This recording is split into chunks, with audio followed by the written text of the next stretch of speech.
Are the bills and paperwork piling up at your place? Well, me too. And you know, they always seem to end up dumped just about here. So how about a clever little upcycle that'll take care of this lot and look good too? So it all starts with this piece. It's a sturdy old set of drawers, a little bit past its use-by date. So instead of getting rid of it, we are going to give this piece a whole new lease of life as a desk. So the first job I've got to do is take out the old drawers. I'll take off the handles because we'll replace those soon, but I'm going to save them for another project and go for something a little bit smaller and neater instead. And then with my saw, it's cutting it down. Oh, now you can see what I'm talking about. So this section will become the inside of my desk. And with this piece of ply, well, it's only half the story. Let's look at the other half. I'm going to keep the 2 lower drawers for storage, but the 3 upper drawers, I don't need the whole things, just the fronts.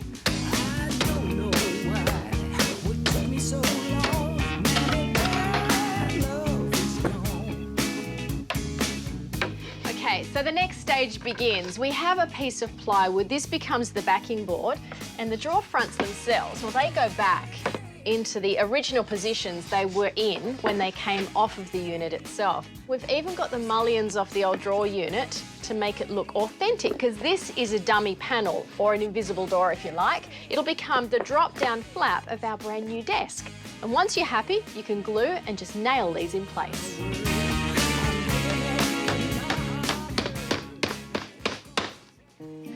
Now, to get everything together, what I need to do is prep the cabinet and get it ready for painting. So the top's quite scratched and scuffed, so that's going to get the bulk of the sanding.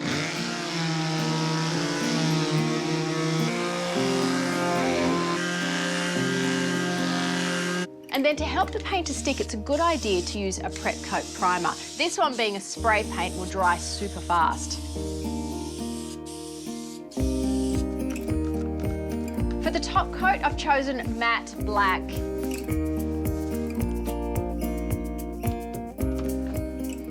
Nice. So you can see how it's going to work. Basically, the door comes down, that becomes your desk, attached, of course, by 2 chains, and hides everything neatly away. Now, you could just leave it at that, pop on the handles, and the job's done. But if you want to go one step further and make this super fancy, let me show you something.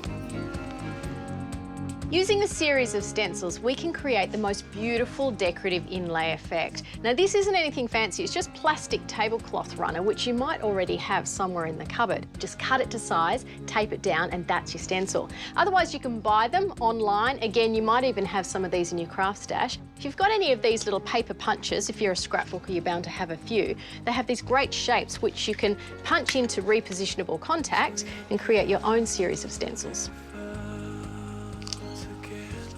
So make sure this is secured in place with some tape just around the edges. So that's secured, you're ready to start painting. Now, the tip here, as with stenciling if you've done it before, is you need quite a dry brush or roller. You can use whichever. Just make sure you're fairly even with your roller strokes. That will ensure that your design will be uniform. And with your roller, go for the foam ones as opposed to those fluffy ones, because this, as I said before, is dry and it stops the paint from bleeding under the stencil. Waiting for you in this bed. They never slip away. Just like this is always the fun part, the big reveal. See how we went? Ah, looks good.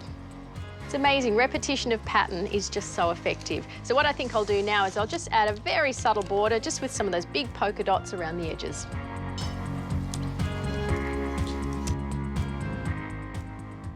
For an old worn-out dresser, how beautiful does it look now? But not only that, look at this.